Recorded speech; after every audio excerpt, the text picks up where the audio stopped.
aiលោកជាគ្រូពេទ្យហេតុអីមិនអាចមើលអ្នកជំងឺជាលោកទាំងពីរកុំបារម្ភយើងនឹងកោះប្រជុំអ្នកជំនាញទាំងអស់ពិនិត្យមើលម្ដងទៀតបាទ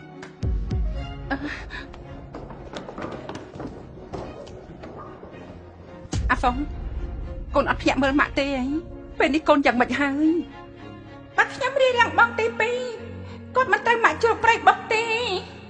អ្នកទាំងអស់គ្នានេះគឺជាសាស្ត្រាចារ្យហួងមកពីសាកលវិទ្យាល័យវិទ្យាសាស្ត្រគាត់ជាអ្នកជំនាញផ្នែកវិទ្យាសាស្ត្រនៅហៃឆឹង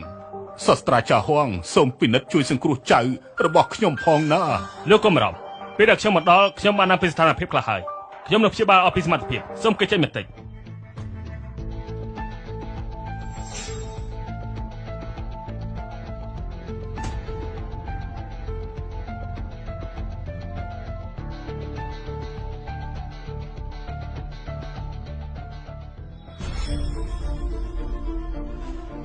ខ្ញុំមិនដឹងថាគេ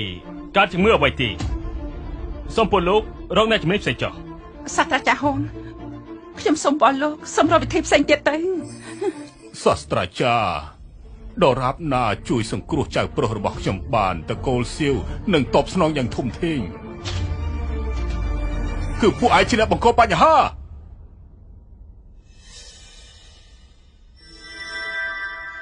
ដង្កេងឯងចង់ធ្វើអី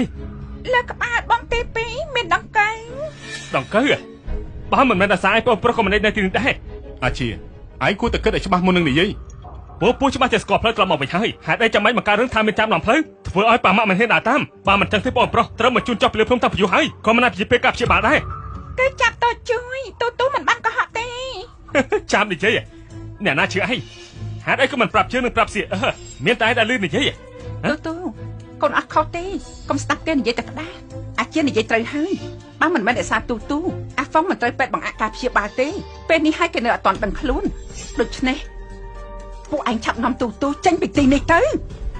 ទូមិនទេទូអាចជួយសង្គ្រោះបងទី2បានពេទ្យក៏ព្យាបាលមិនបានដែរពឹងលើឯងព្យាបាលលើក្បាលបងទី2មានដង្កូវនាងតូចឯងប្រាប់ពូមក